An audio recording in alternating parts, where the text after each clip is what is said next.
Good morning, third graders. We're going to be reading Chapter 2, Lesson 2 of Colonial America. This chapter will be the founding of Jamestown, but I'm really interested in a little bit of background information to make sure that you remember what we've already learned. So these are some riddles, and I will read the riddles and pause for just a second, and then I'm going to give you the answer as well. But I am the location where the English tried to establish the first colony in North America, although both attempts failed. What am I? I am Roanoke Island. That's in North Carolina, by the way. I am the first Englishman to attempt to settle on Roanoke Island. Who am I? Sir Walter Raleigh. We have a capital city named Raleigh. Guess who that's named after? I am the second Englishman to attempt to settle on Roanoke Island. Who am I? John White. When John White returned to Roanoke Island from England after a period of 3 years, he found no colonists, but he found me carved into a tree. What word am I? Croatoan. I am the nickname given to Roanoke Island colony because of the mysterious disappearance of the settlers. What am I? The lost colony. I am the region in North America where the northernmost English colonies were located. What am I? New England region. I am the region in North America where the southernmost English colonies were located. What am I? The southern region. And the last question, I am the region in North America between New England colonies and the southern colonies. What am I? The middle Atlantic region.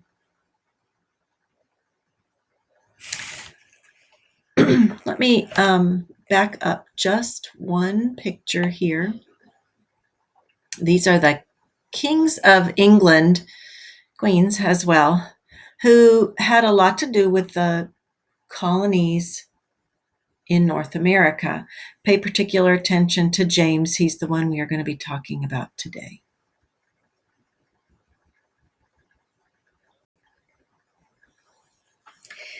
James the First was the king who established the first permanent English colony in America. Queen Elizabeth I was the one who tried to establish Roanoke Island as an English colony. She did not have any children, and so when she died, King James was her closest living male relative, and he became king. All right, let's begin to read.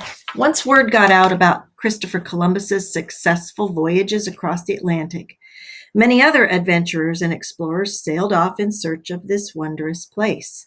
They were all motivated by the possibility of becoming rich and perhaps even discovering new trade routes to the East Indies.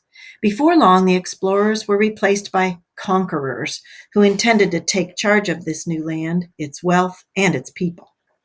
For a while, Spain focused most of its energies on getting as much gold and silver from Central and South America as it could, though some Spanish scouting parties even ventured into parts of North America and beyond. This left the seemingly less appealing North America wide open to the ambition and greed of the French, English, Dutch, and others. As people of these countries had heard stories of the vast amounts of gold and silver that the Spanish had found in Central and South America, these new explorers and adventurers intended to become rich too. They not only hoped to claim land, but to bring back ships laden with valuable gold and silver for their proud kings and queens. In the early 1600s, the French ventured into the land in North America. French explorers such as Samuel de Champlain set up fur trading along the St. Lawrence River in what is present-day Canada. The Dutch sailed up what is now known as the Hudson River through present-day New York State, and the English set sail for Virginia. At this time, all new lands and treasures were usually claimed for the nation that the ship and crew sailed under. In other words, the lands were claimed for the already wealthy kings and queens of Europe. However, these three nations soon discovered that although there was plenty of land, there was very little gold and silver to be found. This certainly was the case for those who set off to explore and possibly settle in Virginia. Remember, there were French, there were Dutch, and there were English, as well as the Spanish.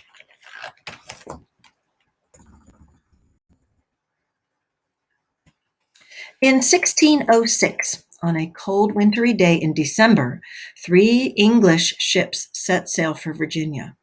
More than 100 men and a handful of boys were on board the Discovery, the Susan Constant, and the Godspeed, under the command of Captain Christopher Newport.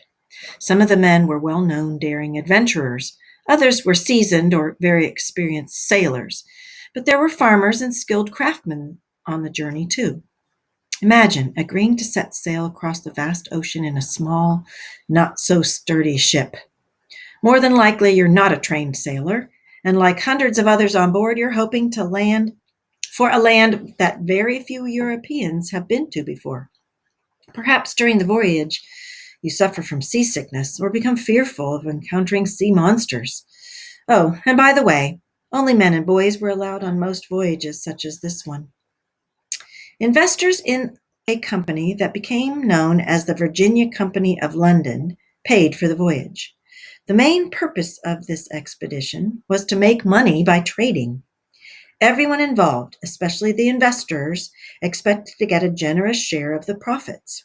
They hoped to trade with the native people and to find, among other things, precious metals. In addition, King James I of England had given the men a charter, or an official document that allowed them to claim a very large area of land in the New World. This area of land stretched from what is now the state of South Carolina all the way up the east coast to Canada. Clearly, King James had not considered that other people might be living on this land who might not want to claim it, to have him claim it as his own.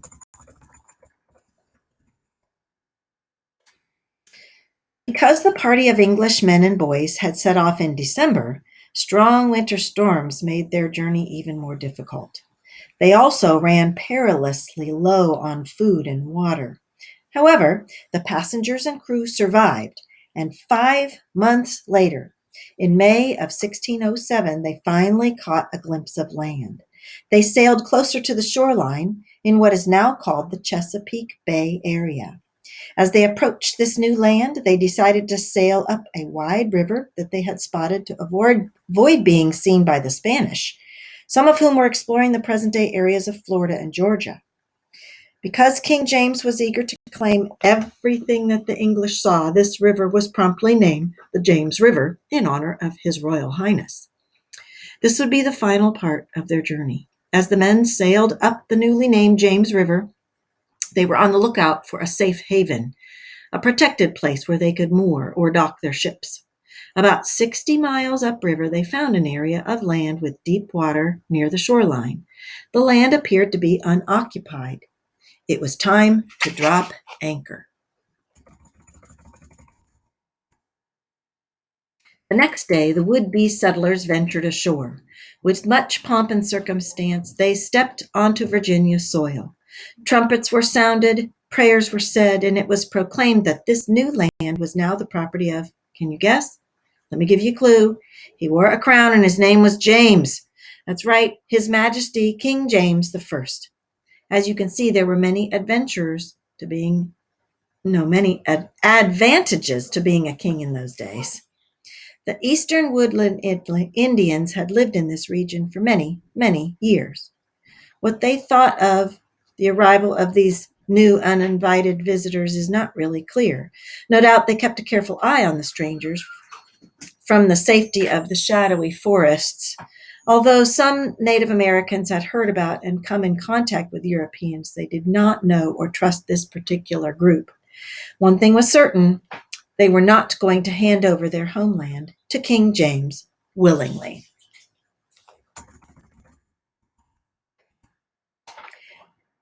As it was late spring, it was warm, and there was an abundance of plants and wildlife. The settlers cheerfully set to work. They began to construct a small settlement containing basic homes, a storehouse, and a chapel. To protect their settlement, they built high walls made of logs around it and placed a cannon nearby. There was only one possible name for this settlement, and it was, of course, Jamestown. Jamestown became England's first permanent settlement in America. Let me read that again because that's very important. Jamestown became England's first permanent settlement in America. It wasn't long before a group of Powhatan, led by the chief of the same name, came to watch what these intruders were up to. As the days went by, the Powhatan became angry at the sight of what appeared to be the construction of a permanent settlement. Eventually, the Powhatan took action and attacked the settlers. The settlers had not chosen the site of their settlement wisely. So close to the water, the land turned out to be marshy and full of mosquitoes. When they dug down into the earth to find drinking water, they found that the water was virtually undrinkable because it was brackish or salty. To add to the problem, some of the settlers wanted to focus on searching for gold and silver instead of planting seeds for much needed crops. Away from the safety and familiarity of England, the group began to disagree. It was clear that the settlers of Jamestown needed a leader. At some point during the summer, it was decided that Captain Newport and a small group of men would take the Godspeed and the Susan Constant back to England. Once there, they would spread the news about this new land that King James and England had acquired, and they would load up the ships with much needed supplies to return to Jamestown. With this decision made, someone needed to take charge of those staying behind. For a while, several of the men argued about who knew best what to do and how to survive. Then, as the weather became warmer, much warmer than they were used to in chilly England, various members of the party became sick with fever and disease that could not be cured.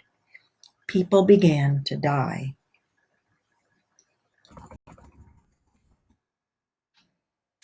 With death, sickness, and disputes or arguments occurring daily, not enough work was being done to prepare for the cold winter months. One man in particular realized that this was a big problem. In order to survive, he knew that they would have to come up with a plan. This man's name was Captain John Smith.